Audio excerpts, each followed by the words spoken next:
As the Germans advance towards Moscow, one soldier discovers that what fights alongside them is a far greater horror than anything the Russians can conjure.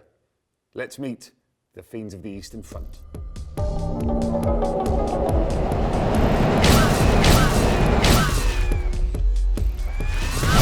These days, historical mashups are all the rage, but back in 1980, when Jerry Finley Day and Carlos Esquerra brought vampires to World War II, they hit on one of the most popular strips 2000 AD has ever published.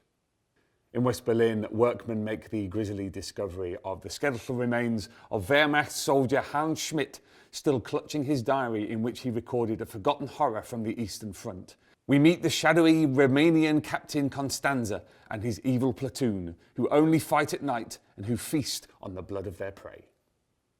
But things get really ugly when Romania changes sides. Can Schmitt warn his comrades before more fall victim to the vampiric hordes?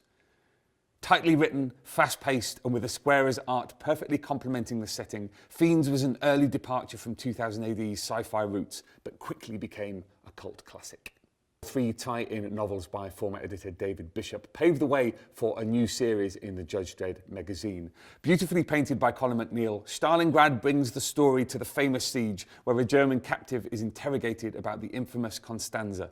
But what arcane weapon can the Russians possibly summon to defeat him?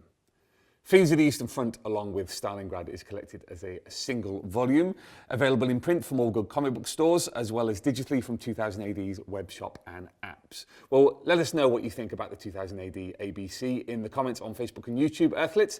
Next week, we're off into space with John Smith and Paul Marshall and their incredible story, Firekind.